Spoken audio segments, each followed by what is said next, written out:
Eh, pagka eto na po mga kababayan yung pinag-usapan,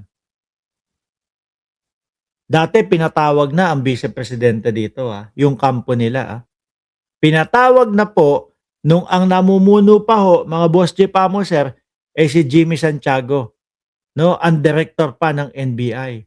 Magpapasko nun o siguro kasagsagan po ng Disyembre nun, 'di ba?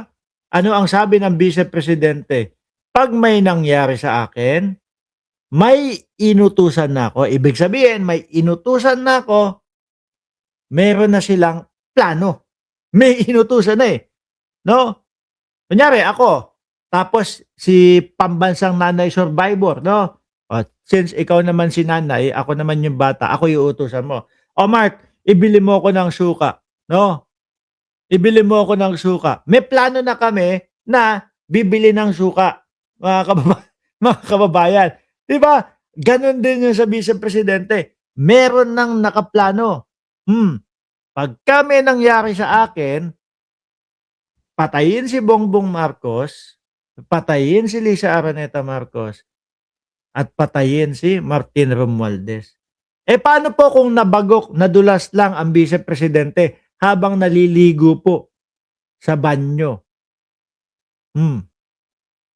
Tapos yung inutusan niya, naku po, tinira na si Sara. Uy, hindi, ibig ko sabihin, pinatay na si Sara, 'no?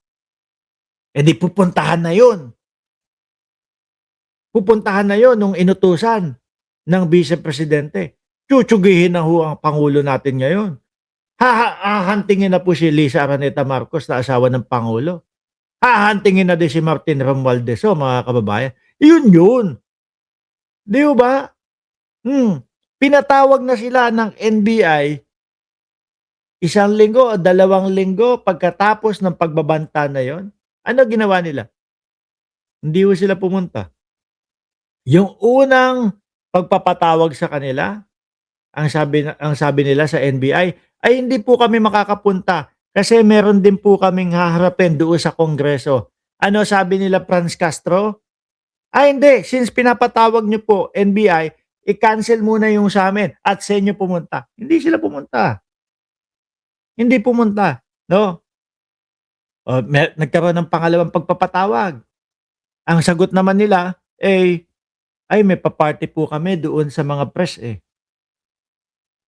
Sabi ko sa inyo, kapagka ang isang tao alam na alam yung mga pangyayari at alam niya na sinisiraan siya at alam niya ang katotohanan at alam niya na kaya niyang idepensa yung sarili niya, ang gagawin nila diyan, magmamadali. Umpisahan na natin itong pagpapaliwanag dahil hindi ako makatulog. Sila hindi, puro, "Ay wala, ay palusot, ay."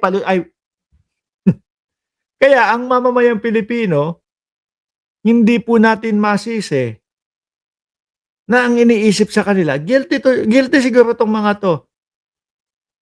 Dahil puro palusot, puro palusot.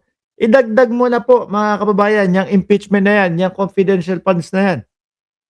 Ano po, sinasabi ng kampo nila na gusto naming ipaliwanag o ipapaliwanag namin yan sa tamang lugar, sa tamang, venue.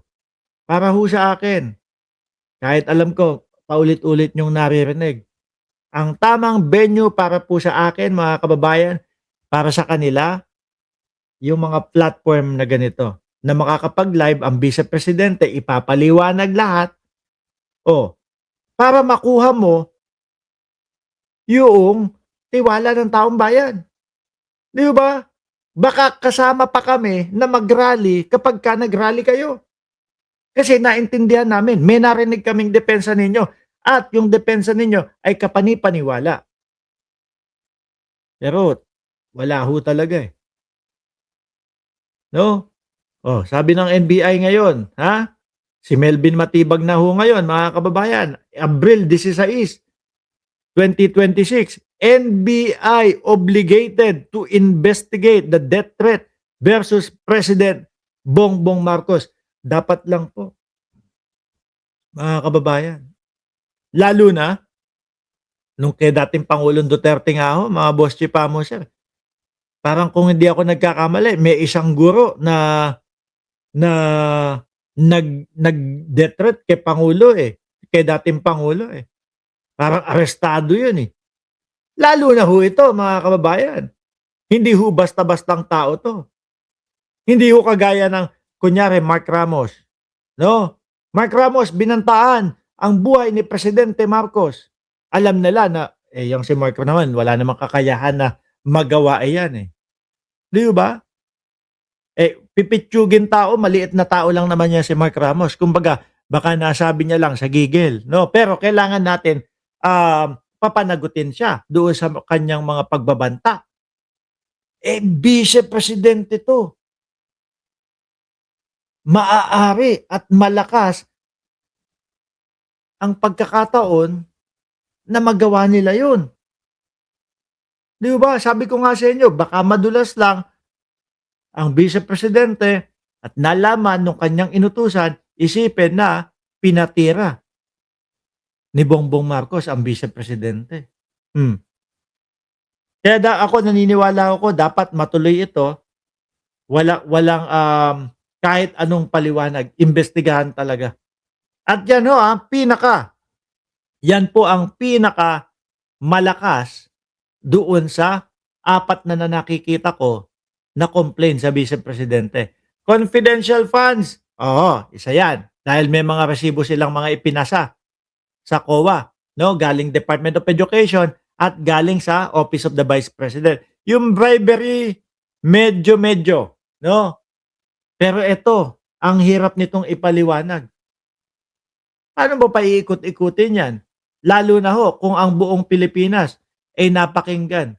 Yung galit na Vice Presidente nagmumura at pagkatapos ng sabihin na pagkatapos sabihin na may inutusan na ako papatay si Bongbong Marcos, sa dulo, no joke, no joke. Sabi ni Sir Sunny Reyes, si Barbie rin nag-threat kay BBM. Kailangan, ulila, oo.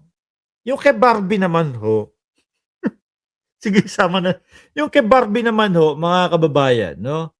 Kay Baste naman po, sabi nga ni John Vic Remulla, hindi ko na masyadong binibigyan ng timbang yung sinasabi ni Baste Duterte. Supot daw, sabi. Ano ba yun? Barbie na, supot pa. Ang tanong natin doon, anong ulo ang gusto ni Baste Duterte sa Pangulo? Baka naman mamaya, ulo sa babaho yan, mga boss Chipamo, sir. Tapos ito pa, ang nakadagdag bigat pa, mga kababayan, doon sa pagiging Barbie, yung salaysay ni Ramil Madriaga. Ano?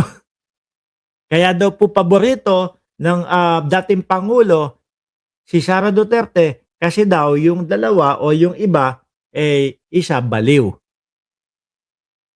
No? Yung isa naman, bading daw. Tayo pa ba, magtatanong pa ba, sino kaya dito sinasabihan bading? Sino kaya dito sinasabihan ng baliw? No? Matik, syempre mapapaisip ka, meron bang mananaksak, baliktad yung kutsilyo? Di, pang metopak lang ho yung ganun, mga kababayan, mananaksak ka, baliktad yung kutsilyo. O sino po ba yung malakas lang maghamon? Suntukan, mananampal. Hanggang ngayon po, wala pa din, hindi pa natutuloy. So, alam mo na kung sino. 'Di ba? Pero sa nakikita ho natin sa kanila, parang puro ganun lang. Puro paghahamon, no? Pero wala naman hong mga natutuloy, mga boss Chipamo, sir. Paano 'yan? Sabi ni Beta G, all bark, no bite po iyon. Oo, 'di ba? Pero ito tingin ko dapat maano to, magtuloy-tuloy. Bakit ho, mga kababayan? Baka gayahin pa nung ibang mga kababayan natin. Baka gayahin pa po, no? Diyos ko naman. Lalo na yung mga DDS. Sabi ni Beta G, parang si Norman Manghusin. Lalo na yung mga DDS, naku po, ang hilig mga manindak niyan, mga bossing. Napakahilig manindak. Yung tipo bang dadaanin ka, kagaya nung si Respicio. 'Di ba? Kagaya nung si Respicio, ay yung mga pasigaw-sigaw niya, yung akala mo matigas na matigas yung boses, 'no? Dinadaan sa lakas ng boses, dinadaan sa ingay, akala mo naman may matatakot sa kanya. Naaawa nga ako dun sa lugar nun, eh. Ano ba yung lugar nun, kung anong lugar yun? Biruin mo ba naman, vice mayor, oh, pero walang ibang ginawa kundi araw-araw po, eh, mag-rally, magwelga, 'di ba? Para lang po mapabagsak si Pangulong Bongbong Marcos. Parehas na parehas po nung ibang mga vlogger nila yang mga yan. Kaya po, Alicia Duran, Mar Berabilia, 'no, Sunny Reyes at JJ Bar, eto ang sasapitin nung ibang mga vlogger sa kanila.